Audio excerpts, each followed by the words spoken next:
열왕기상 16장 19절, 또 하나는 열왕기하 22장 2절. 먼저 열왕기상 16장 19절 말씀 함께 봉독하시도록 하겠습니다. 함께 봅니다. 이는 그가 여호와 보시기에 악을 행하여 범죄하였기 때문이니라. 그가 여로보암의 길로 행하며 그가 이스라엘에게 죄를 범하게 한 그 죄 중에 행하였더라. 아멘. 열왕기하 22장 2절의 말씀입니다. 같이 읽습니다. 요시야가 여호와 보시기에 정직히 행하여 그의 조상 다윗의 모든 길로 행하고 좌우로 치우치지 아니하였더라. 아멘. 할렐루야. 오늘도 하나님의 은혜와 축복이 함께 하시기를 바랍니다. 오늘은 18과 남북 분열 왕조. 참 이스라엘과 우리나라를 비교하면은 그렇게 닮을 수가 없어요. 닮은 점이 아주 많이 있습니다. 이스라엘이라고 하는 나라도요, 한가운데 있으면서 동서남북 사방에 거대한 적들이 있습니다. 당시 세계를 움직이던 그러한 세력들입니다. 지금이야 안 그렇지만 그 당시에는 세계 최강의 나라 가운데 하나가 이집트입니다. 그리고 그 옆에 이제 바벨론이라고 하는 나라가 새로 들어서고요. 그리고 그들을 이어서 페르시아, 또 북쪽에 아수르라고 하는 나라가 들어섭니다. 또 훨씬 뒤에 예수님 시대에는 로마라고 하는 세계 제1의 제국이 들어섭니다. 그렇게 이스라엘 나라의 동서남북 모든 주변 나라는 세계 열강들에 쌓여 있습니다. 지금의 우리나라도 그렇잖아요. 북쪽으로 러시아, 또 서쪽으로 중국, 동쪽으로 미국, 남쪽으로 일본. 이렇게 이제 주변 나라들에 둘러싸여 있는 환경도 그렇고, 나라도 또 남북으로 나뉘어졌습니다. 참 이 모든 것들이 참 너무나 비슷한 점이 많은 그러한 유사점을 안고 있습니다. 다윗과 솔로몬 시대에 잠깐 동안 이루었던 이 통일 왕국 이스라엘이 두 개의 나라로 나뉘어지게 됩니다. 오늘 그것이 바로 남북 분열 왕조입니다.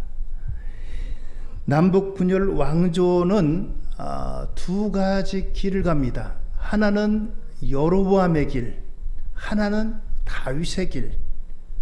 여로보암의 길로 가느냐, 다윗의 길로 가느냐, 그 두 갈래길에 있습니다. 이 두 갈래길 가운데 어느 한 길로 가는 것입니다. 오늘 남북 분열 왕조, 오늘 함께 저와 여러분들이 말씀으로 오늘 들어가게 됩니다. 자, 먼저 이 남북 분열 왕조에 이 앞서서 우리 전체적으로 18과부터 21과까지 크게 이렇게 기록되어져 있습니다. 18과가 남북 분열 왕조고요. 19과가 요나의 기적입니다. 이 요나의 기적은 남북 분열되어 있을 때 북이스라엘의 시대에 요나가 파송을 받은 겁니다. 그래서 요나서는 이 남북 분열 왕조 시대에 있었던 일인 것입니다. 역사적인 일인 것입니다. 그리고 북이스라엘이 멸망하고, 그리고 또 메시아와 베들레헴의 목동, 남유다에 하나님께서 메시아에 대한 예언, 그리고 그 메시아가 베들레헴에서 날 것이다 라고 하는 이러한 예언들로 구성되어져 있다라고 하는 것입니다. 자, 18과를 보게 되면은 남북이 분열되고 오므리 왕조 엘리사의 사역, 오므리 왕조와 엘리사의 사역, 엘리야의 사역, 엘리사의 사역, 예후 왕조, 예후 왕조와 아모스, 예후 왕조와 호세아.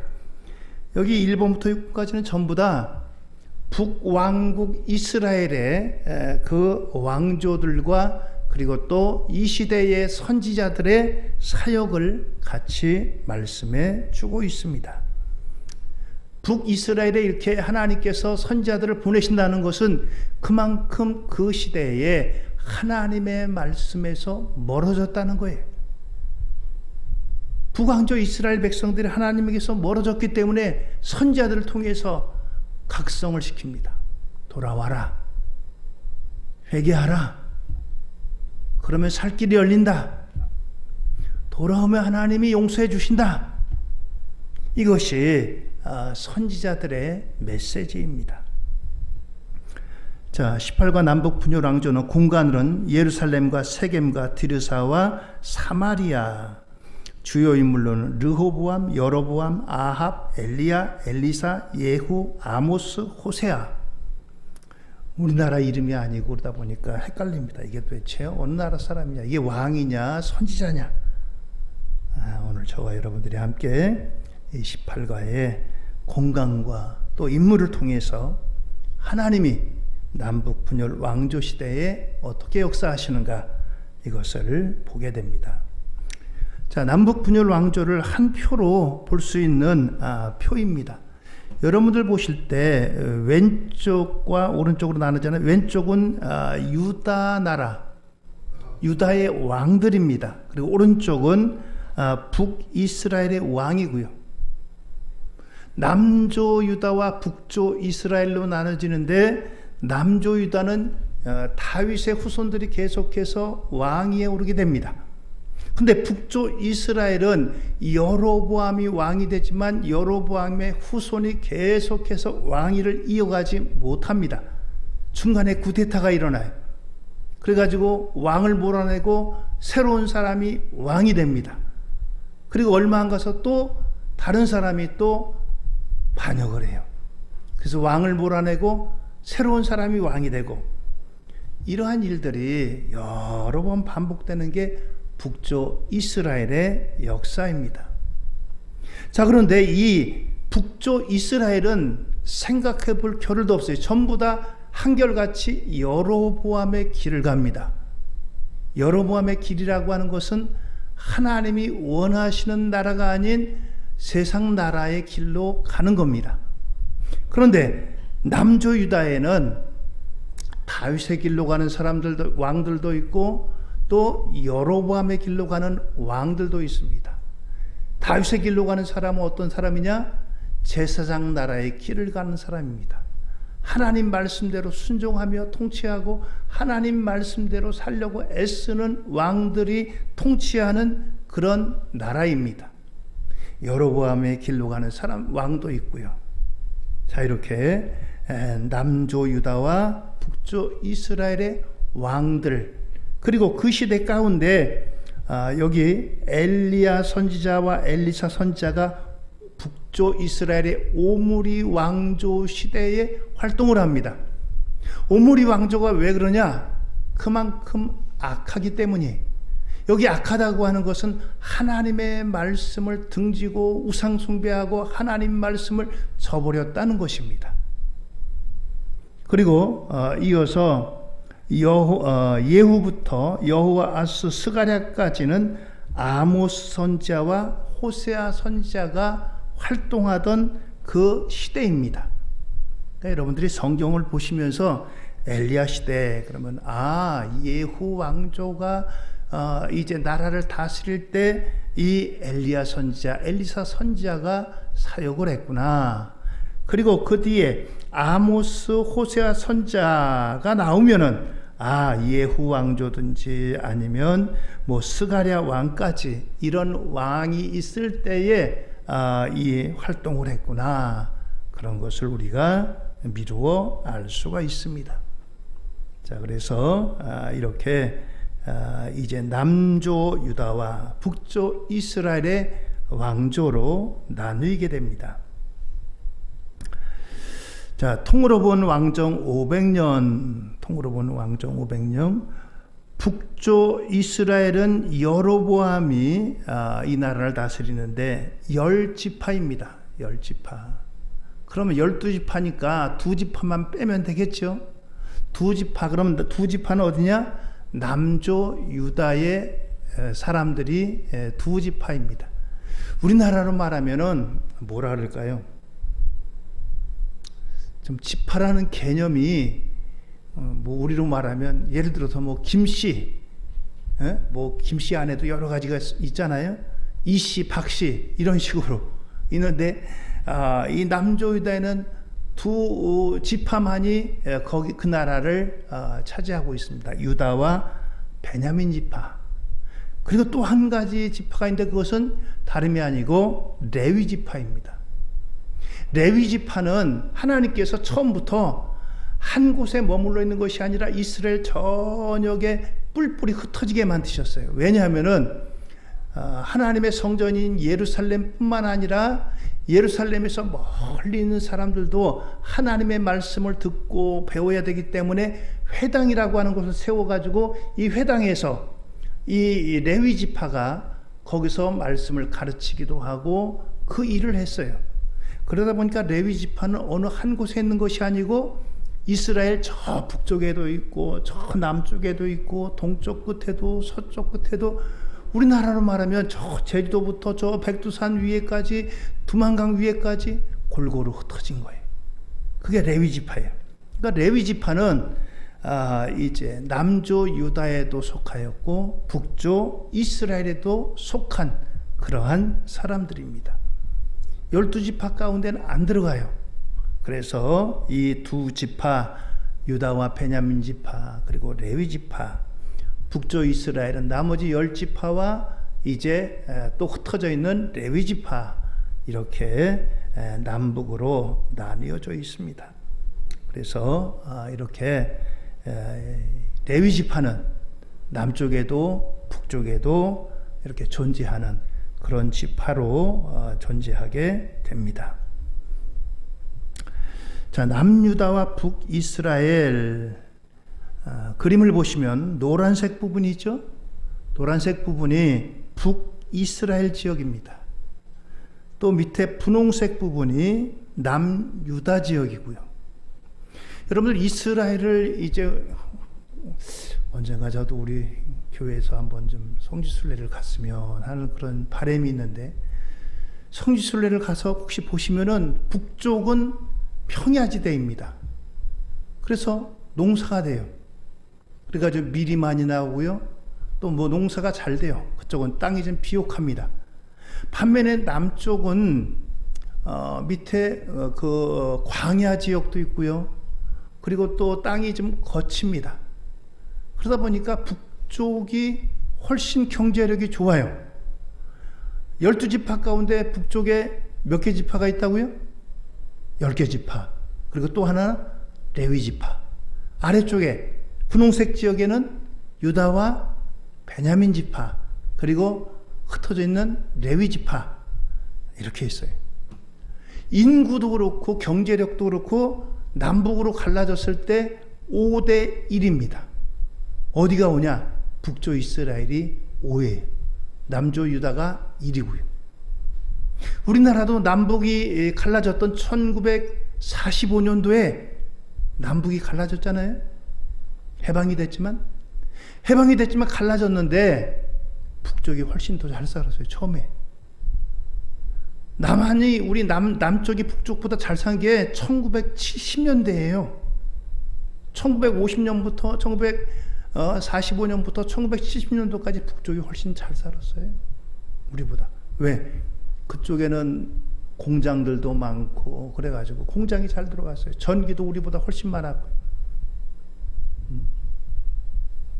자, 그렇습니다. 오늘 이처럼 남북이 나눠졌습니다. 북이스라엘은 기간은 약 200년, 여로보암부터 호세아까지 19명의 왕, 소속 지파는 루벤, 시므온, 단, 납달리, 갓, 아셀, 이사갈, 스불론, 므낫셋, 에브라임, 여기에다가 레위. 수도는 제일 처음에는 세겜에서 시작했어요. 근데 세겜에서 중간에 디르사로 옮겼어요. 디르사에서 아합 시대에 사마리아로 옮기게 됩니다. 사마리아로 수도를 이렇게 3번이나 옮기게 됐어요. 역사서는 열왕기상과 하에 기록이 됩니다.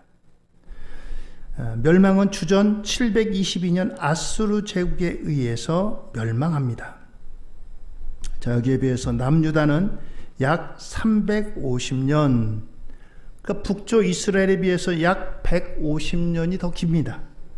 그리고 왕은 르호보암부터 시드기야까지 20명, 북쪽 이스라엘은 200년밖에 안 되는데 19명이고, 반대로 남유다는 350년인데 20명, 훨씬 더 평균적으로 보면 길죠. 소속된 지파는 유다와 베냐민 그리고 레위 지파. 수도는 예루살렘. 주요 선지자는 이사야, 미가, 예레미야, 스바냐, 하박국, 요엘. 그리고 역사서는 열왕기상하, 역대기상하. 남주 유대는 역대기상하에 나오는데 북쪽 이스라엘은 역대기상하에 나오지 않습니다. 왜 그러냐면 이게 남유다가 망하고 나서 바벨론에 망하고 바벨론에 70년 동안 포로 생활합니다. 포로 생활하다가 해방이 돼가지고 다시 돌아와요. 돌아와가지고 이스라엘 백성들, 유다 백성들이 야 도대체 우리 역사가 어떻게 되느냐, 역사를 다시 기록하자 해가지고 쓴 게 역대상하예요. 역대상하는 열왕기상하하고 겹치는 부분이 많이 있지만 저 북쪽 이스라엘의 역사는 기록에서 제외합니다. 남조 유다의 역사만 기록이 돼 있어요.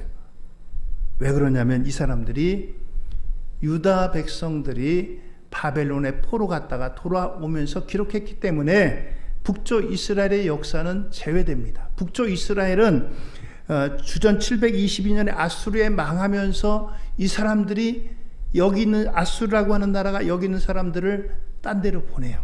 딴 데 있는 사람을 또 이제 북쪽 이스라엘로 보내고, 그래가지고 이 사람들이 결혼을 시켜요. 국제 결혼을 시켜가지고 여기서 2세 3세가 나오는데 이 사람들이 이스라엘도 아니고 이스라엘이 아닌 것도 아니고 섞게 되는 거예요. 그래가지고 몇 대가 내려오면서 정체성을 잃어버리는 겁니다. 지금 우리나라도 많은 외국인들이 들어오잖아요. 외국인들과 결혼하시는 가정들도 있고요. 물론 뭐 그건 다 이제 각자 개인적인 거지만, 이스라엘은 하나님께서 처음부터 외국인과 결혼하지 말라, 이방인과 결혼하지 말라고 하나님이 말씀하셨어요. 왜? 단지 이방인과 결혼하는 것은 그것으로만 끝나는 것이 아니고 그 사람들이 섬기던 그 이제 신앙까지 들어오기 때문에. 예를 들어서 우리나라에서 뭐 이슬람 여자들과 결혼했다. 근데 이슬람 여자들이 이슬람 믿던 그 신앙을 가져와 가지고 이 남편도 이슬람 신앙을 갖지 않으면은 결혼을 허락을 안 합니다. 그래서 우리나라 남자 가운데 이슬람 이제 뭐 튀르키예라든가 뭐 이슬람 이쪽에 있는 나라의 여자들과 결혼할 때 자기도 어쩔 수 없이 이슬람에 귀의하는 사람도 있어요. 바로 이런 이유 때문에 하나님께서 금하신 거예요. 근데 북쪽 이스라엘은 다 섞이니까 정체성이 없는 거예요. 하나님 백성이 아닌 것도 아니고 하나님 백성인 것도 아니고. 그래서 하나님께서 이 역대상하에는 북쪽 이스라엘의 역사는 기록이 빠졌기 때문에 이 남유다에 대한 역사는 열왕기상하, 역대기상하에 기록이 됩니다.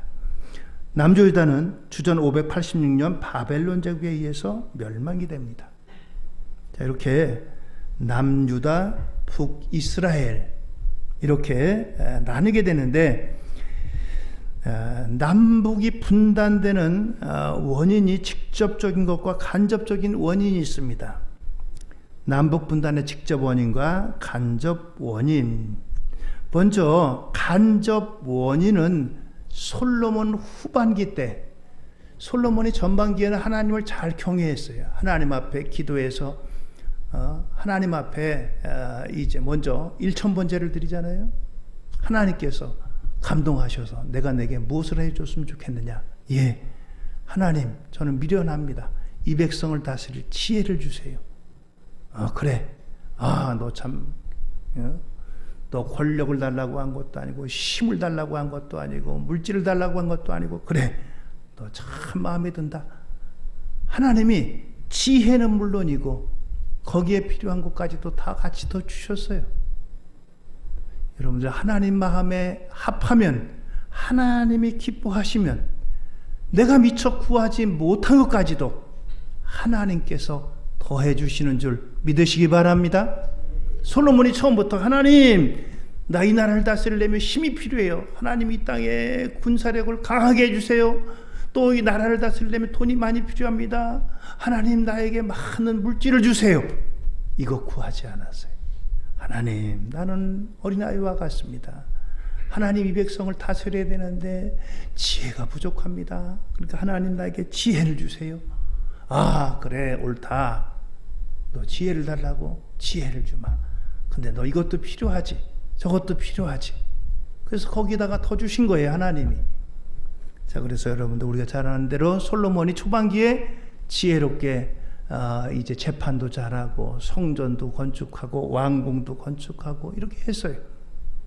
자, 그런데 후반기에 가니까 너무너무 나라가 태평하고 너무너무 나라가 부유해졌어요. 그러다 보니까 이 솔로몬이 다른 생각 듭니다. 지금까지는 하나님 앞에 기도하고 하나님을 의지했던 사람이, 이제 내가 이런 나라를 만들었는데 어떻게 하면 이 나라를 지킬까 생각하다가 무슨 일을 했냐면은, 그렇지, 저 이웃 나라의 왕의 딸을 내 아내로 삼아야 되겠다. 그러면 그 나라가 우리나라 쳐들어오지 못하겠지? 그런 생각을 한 거예요. 그래서 애굽의 왕의 딸을 아내로 데리고 옵니다. 또 그 나라뿐만 아니라 이 나라 저 나라의 왕의 딸들을 전부 다 자기 후궁이나 아내로 삼습니다. 그 나라의 이제 왕의 딸들, 솔로몬의 아내로 다 예루살렘에 들어옵니다. 들어오는데 그냥 들어오겠어요? 자기는 나라에서 섬기던 우상을 가지고 옵니다. 드라빔이라든가 아니면 바알이라든가 아세라라든가 이런 것들을 가지고 와요. 처음에는 자기 하나씩 솔로몬이 다 집을 줍니다. 그래서 적어도 한 나라의 왕비인데 방을 하나씩 줘야 될 거 아니에요. 집은 하나씩. 자기만 섬겨요. 그런데 거기서 또 이 왕비니까 거기 누가 따릅니까? 왕비를 보자는, 우리로 말하면 무수리 같은 사람들이 있잖아요. 근데 왕비를 섬기니까 무수리들도 따라하게 돼 있어요. 야, 너도 일로 와. 근데 이게 한두 명이 아니에요. 여러 명의 왕의 이와 같은 이제 왕비들을 두다 보니까 여기저기 생겨납니다. 처음에는 조그맣게 하다가 모르게 하다가 나중에는 대놓고 합니다. 이게 솔로몬의 실책이에요. 솔로몬의 실책이에요. 그래서 얼마나 많은 이 후궁을 두고 첩을 두는지 알 수 없습니다. 전부 1000명의 여인들을 둬요. 이게 솔로몬의 실책입니다. 이게 하나의 간접적인 원인이 됐어요. 또 하나는 솔로몬 사후에 그 아들 르호보암이 왕이 됐습니다. 르호보암이 왕이 됐는데 이제 나라를 어떻게 이끌고 갈까 자문을 구하기 위해서 그룹들에게 먼저 장로 그룹에게 어떻게 나라를 다스렸으면 좋겠습니까 했더니, 선왕 때에 너무나 많은 일들을 했고 세금을 많이 냈습니다. 성전을 짓고 왕궁을 짓는데 여러분들 거기에 뭐가 들어가요? 돈이 들어가고 또 가서 일해야 돼요. 그러니까 너무나 노동력을 많이 뺏겼어요. 세금도 많이 내고 너무나 노동력도 많이 뺏기고, 그러니까 이제 더 이상 이런 거 안 해도 되니까 아버지 때보다 좀 세금을 좀 줄여주시고 이런 노역도 좀 줄여주시고 좀 그렇게 해주세요. 그렇게 건의를 했습니다. 그랬더니 이 르호보암이 또 이번에는 자기 또래의 친구들에게 자문을 구합니다. 야, 친구들아, 내가 왕이 됐는데 이 나라를 어떻게 다스렸으면 좋겠느냐? 저기 장로님들 그룹에 내가 물어보니까 이렇게 했으면 좋겠다더라. 너희들은 어떠냐? 젊은 사람들이 얘기합니다. 야, 그 사람들 말 듣지 마. 솔로몬 왕 때보다 더 무겁게 내려야 된다. 절대로 백성들은 느슨하게 풀어주면 안 된다. 그러면 다른 마음 품는다. 더 힘들게 해야 된다. 더 세금 많이 걷어야 돼. 더 힘들게 해야 돼. 그래? 그게 좋겠다. 르호보암이 그 말을 듣습니다. 그래가지고 너희들 예전보다 더 힘들게, 더 무겁게 세금을 걷고 너를 힘들게 하겠다. 그러니까 난리가 난 거예요. 난리가 났습니다. 누가 너희를 우리의 왕으로 세웠느냐? 반란을 일으키는 거예요. 12지파 가운데 10지파가 등을 돌립니다. 너 우리 왕 아니야. 우리 왕이면 이럴 수가 없어. 너 우리 왕으로 인정할 수 없어. 10개 지파가 등 돌려가지고 딱 이 르호보암에게 등을 돌립니다. 그리고서 이 르호보암에서 등을 돌린 사람들이 여로보암이라고 하는 솔로몬 왕 때 성전을 건축하고 왕궁을 지을 때 아주 탁월하게 일했던 사람이 있어요. 그 사람이 바로 여로보암입니다. 여로보암이 막 뜨니까 솔로몬이 여로보암을 견제했어요. 저놈 저거 안 되겠다. 손 좀 봐야 되겠다. 그랬더니 여로보암이 눈치채고 저 애굽으로 망명을 갔습니다. 애굽으로 망명 갔어요. 애굽으로 망명 갔다가 솔로몬이 죽었다가 하니까 그 여로보암이 다시 이스라엘로 돌아왔습니다. 그러다 보니까 이 여로보암은 옛날에 다윗이 솔로몬에 비해서 사울에 비해서 사울은 천천히요 다윗은 만만이라 그랬잖아요. 그것처럼 사람들로부터 인기를 얻는 거예요. 그럼 사람들이 여로보암 편에 모이게 됩니다. 그리고 선지자가 이 여로보암에게 옷을 갖고 와라. 옷을 가져갔어요. 푹 찢는 거예요. 그러니 12조각을 내가지고 10조각을 이 여로보암에게 줍니다. 하나님이 너에게 10지파를 맡겼다. 나라를 다스려라. 나라를 다스리는데 잘 다스려라. 하나님 뜻에 맞는 다윗의 길로 가야 된다. 제사장 나라의 길로 가야 된다. 그렇지 않으면 하나님이 거두신다.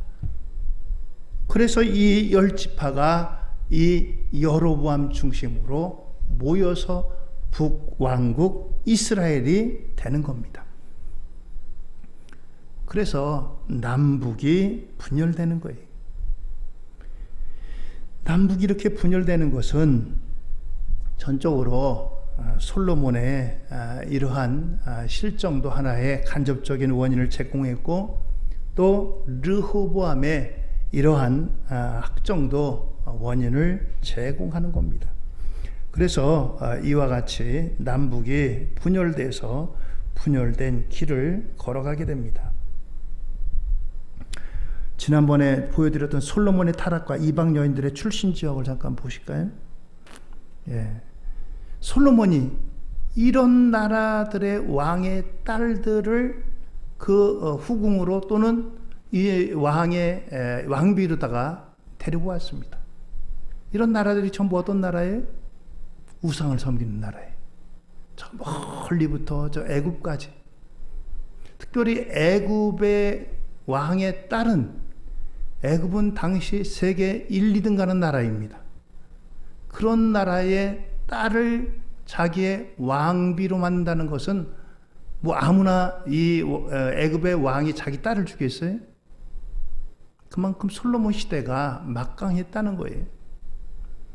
이렇게 이런 나라들의 그 외에도 크고 작은 나라들이 있지만 대표적으로 이런 나라들의 왕의 딸을 솔로몬이 아내로 삼는 거예요. 결혼 정책을 했어요.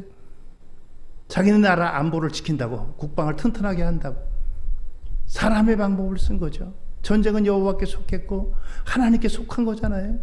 하나님을 의지해야지 사람의 힘으로 의지해서 저 여인들 데리고 오면 저 나라가 우리나라 못 치겠지. 그건 사람의 생각이죠. 사람의 생각입니다. 자, 이렇게 해서 이렇게 이제 여로보암이 등장을 합니다. 그때 보면 여로보암 솔로몬의 정치적 라이벌, 조금 아까 제가 드린 말씀이에요. 자, 이렇게 이 여로보암이 이제 등장을 합니다. 사람들로부터 주목을 받고 사람들로부터 인기를 끌고 사람들로부터 이렇게 이제 주목을 받아가지고 북이스라엘을 여는 그러한 시조가 됩니다. 자, 이 하나님께서 여로보암에게 그럼 왜 10지파를 맡겼느냐? 이 르호보암이 정신을 못 차리고 올바른 제사장의 길, 다윗의 길을 가야 되는데 그렇지 않고 백성들을 힘들게 하고 이런 정치를 펴니까 하나님께서 너 정신 좀 차려. 그런 의미로 다 여로보암에게 주셨던 거예요. 여로보암에게 그러면서 너 10지파를 맡기는데 제사장 나라의 길을 가야 된다. 하나님의 뜻을 이루어야 된다. 그렇게 해서 10지파의 그 북이스라엘 왕국을 주셨는데 이 여로보암이 처음 마음과 다르게 점점 자기의 길을 만듭니다. 자기의 길을 가게 되고요. 그래서 애굽의 왕 시삭이 남유다를 침략해 옵니다. 솔로몬이 생각할 때 솔로몬이 애굽 왕의 딸을 데리고 오면 자기 나라 안전할 것이라고 생각했는데 어떻습니까? 전혀 그렇지 않잖아요. 그래가지고 예루살렘의 성전의 모든 것들이 약탈을 당합니다. 그만큼 유다가 힘이 약해졌어요. 12지파가 있던 나라에서 2지파만 남았으니 군사력도 약해졌고 경제력도 약해졌잖아요. 그럼 북쪽 이스라엘에서 같은 민족이니까 도와줘야 되는데 모른 척하는 거예요. 여로보암이. 왜요? 자기가 애굽으로 이제 망명을 갔을 때 애굽 나라에서 자기를 받아주고 자기에게 도움을 줬기 때문에 결코 싸움에 나가지 않는 거예요. 외면하는 겁니다. 자, 이렇게 여로보암은 솔로몬의 정치적 라이벌로 이렇게 해서 성장을 하고 북쪽 이스라엘의 왕조를 여는 이와 같은 이제 시작을 하게 됩니다. 자, 그래서 여로보암의 길과 다윗의 길, 여로보암의 길은 뭐냐? 제사장 나라를 도구화, 그리고 레위 자손 아닌 사람으로 제사장을 삼았다. 제사장 나라의 제사장은 아무나 하는 게 아니에요. 레위 지파 가운데 합니다. 레위 지파 가운데도 아무나 하는 게 아니고요. 그런데 이 북쪽 이스라엘을 세운 여로보암은 이 레위 지파가 있지만 레위 지파 사람들이 적었어요. 모자라고 그러니까 나중에 레위 지파 사람들이 내려옵니다. 남쪽으로. 북쪽 이스라엘이 자꾸 이제 우상 숭배 길로 가니까 제사장 그 레위 지파 사람들은 전적으로 하나님의 일을 하는 사람들인데 거기 있을 수가 없어요. 내려옵니다. 절대적으로 레위 지파 사람이 모자라요. 그래서 아무나, 야, 여러분들 가운데 제사장 할 사람 아무나 손듭니다. 그래, 너 교육받아가지고 제사장을 시킵니다. 또 하나님 앞에 예배를 드리는데 하나님 앞에 절기를 지키고 그러는데 어디서 지켜야 되냐? 예루살렘 성전에서 지켜야 돼요. 근데 남북으로 나뉘었는데 이 예루살렘은 남쪽 유다에 있습니다. 처음에는 북쪽 이스라엘 사람들도 남쪽 예루살렘에 내려와서 절기를 지키고 예루살렘에서 하나님 앞에 제사를 지켰어요. 그런데 자꾸 그러다 보니까 북쪽 이스라엘에서 무슨 생각이 드냐면, 야, 저 사람들 내려갔다가 혹시 안 올라오면 어떡하지? 안 되겠다. 못 내려가게 길을 막습니다. 그리고는, 야, 저 남쪽 예루살렘에 성전이 있는데 우리도 성전을 만들자. 2개를 만듭니다. 단하고 베델에다가 성전을 만드는데 거기다 뭘 만들어 놓냐면은 금송아지를 만들어요. 금송아지 만들어 놓고 이게 우리를 인도해낸 여호와 하나님이시다. 여기서 여러분들 제사하라. 제사장도 자기 멋대로 세우고 예배 장소도 변경하고 그리고 절기도 변경합니다. 이스라엘의 세 절기 있잖아요. 6월절, 77절, 장막절. 이 3개 절기는 꼭 지켜야 됩니다.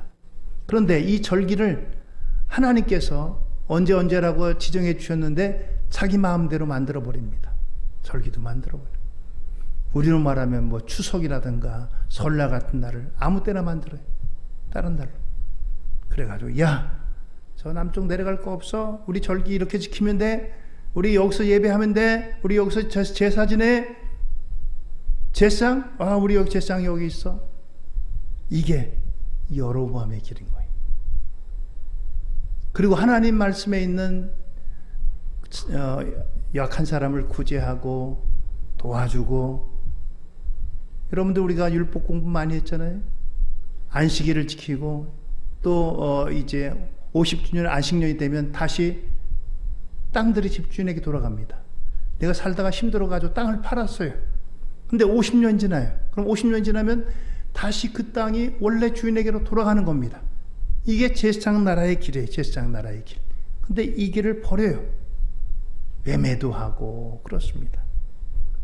그게 바로 여로보암의 길이에요. 다윗의 길은 제사장 나라의 충성도, 하나님의 용서, 이웃 사이의 나눔, 민족 사이의 평화, 이것이 다윗의 길인 것입니다.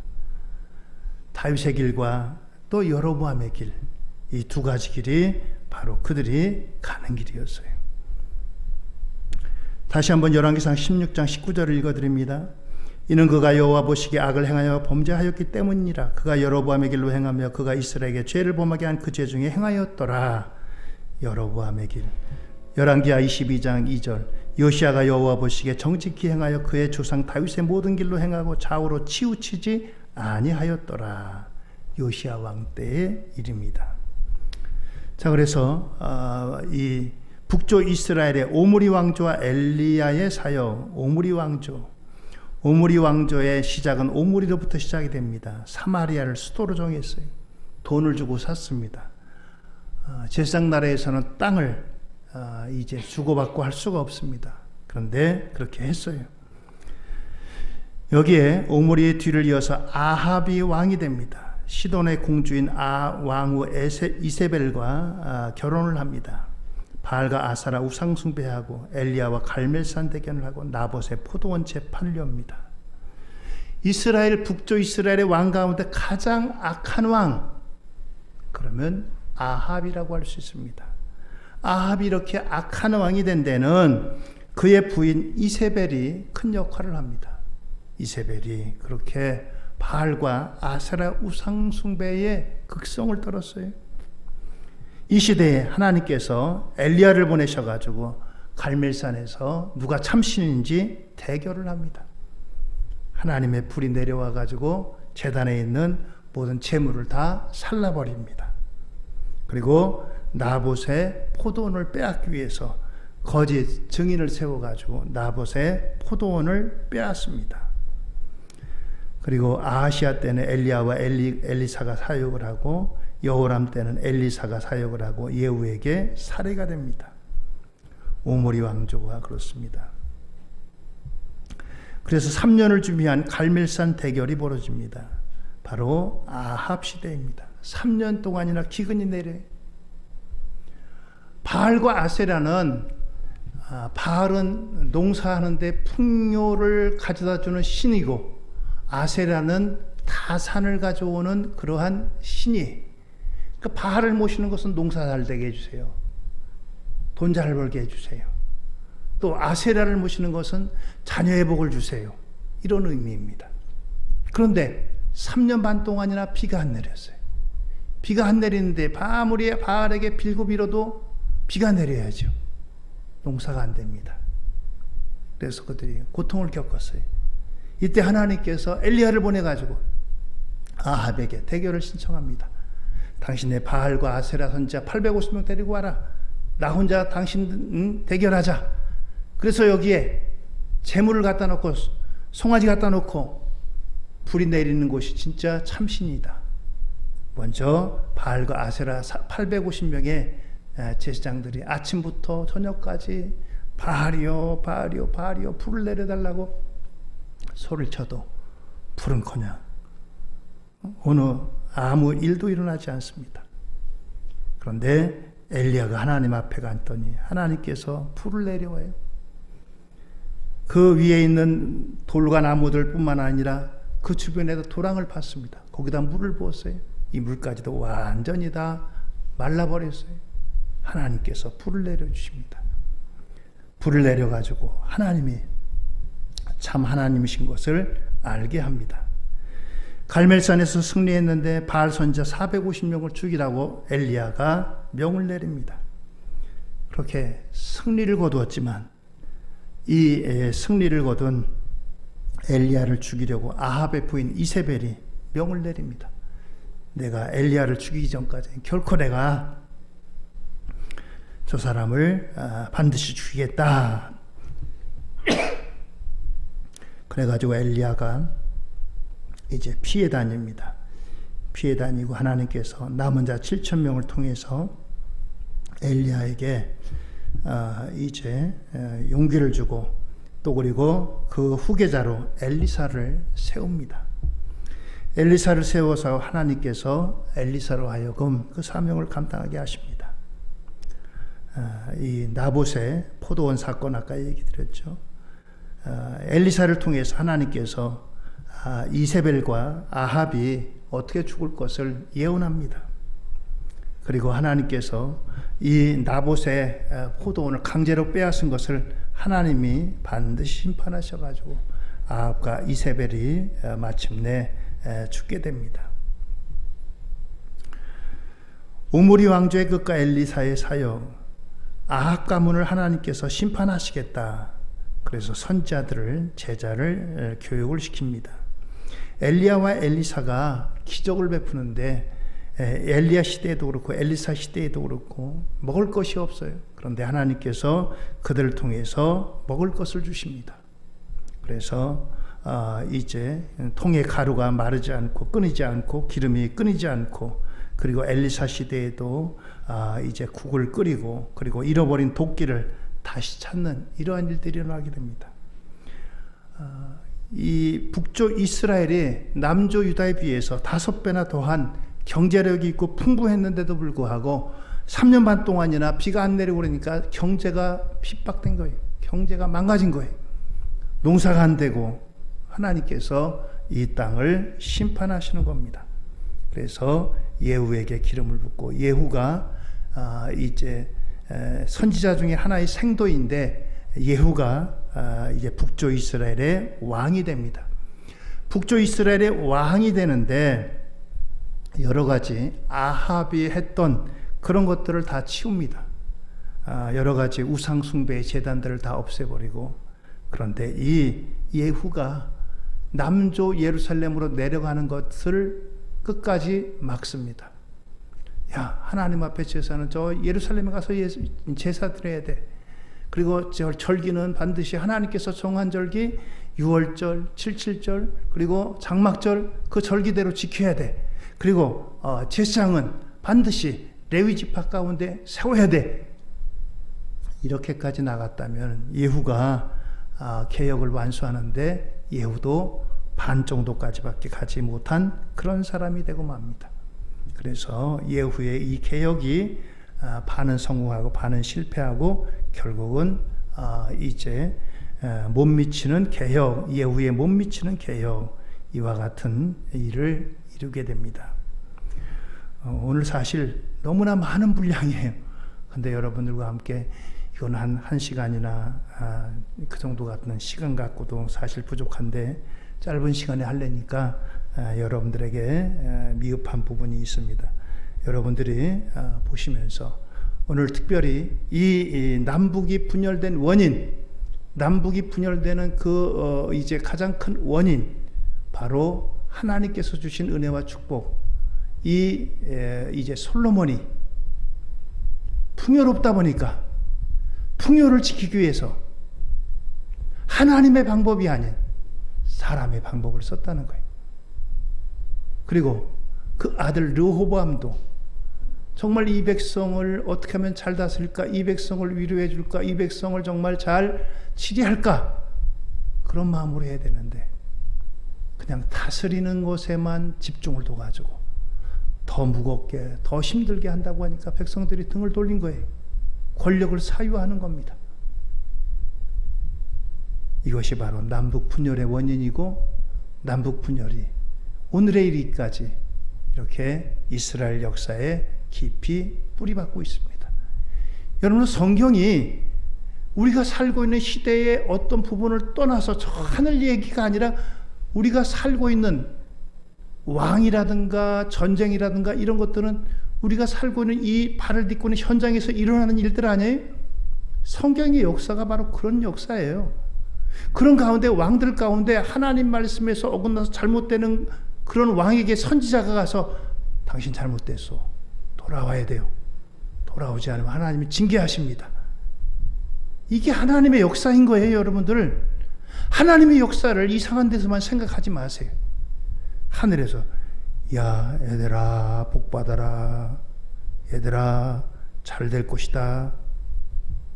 하나님의 역사가 이렇게 일어나지 않아요. 하나님께서 선지자를 통해서 하나님의 뜻을 선포하는 거예요. 잘못된 길로 갈 땐 잘못됐다고 얘기해야 돼요. 그게 선지자들의 일이고 하나님이 하시는 일인 거예요. 오늘 여러분들 우리가 남북 분열을 통해서 우리나라의 남북 분열의 역사도 한번 생각하면서 하나님, 이스라엘이 남북 분열돼가지고 결국 지금의 이스라엘은요, 지금 유다 지파 사람들하고 베냐민 지파 사람들밖에 없어요. 이스라엘의 수상 이름이 베냐민 네타냐후라고 하는 사람이, 이 사람이 아마 베냐민 지파인 것 같아요. 그러니까 자기 이름에다 베냐민 네타냐후라고 이름을 붙였겠죠. 그렇지 않으면 12지파가 있었다면 아마 지금보다 이스라엘이 훨씬 더 크고 강력한 나라가 됐을 거예요. 이스라엘 나라가 어떻게 됐을지 모르죠. 오늘 이와 같이 이제 이스라엘의 이런 역사를 통해서 하나님께서 호세아를 통해서 돌아와라, 돌아와라, 여호와를 심써 알라, 하나님을 알라는 거예요. 하나님을 모르고 하나님께서 멀리 떨어졌고 하나님께서 돌아오면 회복시켜 주신다, 다시 낫게 하신다, 지켜주신다, 이러한 선자들의 활동을 보게 됩니다. 오늘 이 시대에도 하나님께서 이 나라 이 민족을 붙들고 계십니다.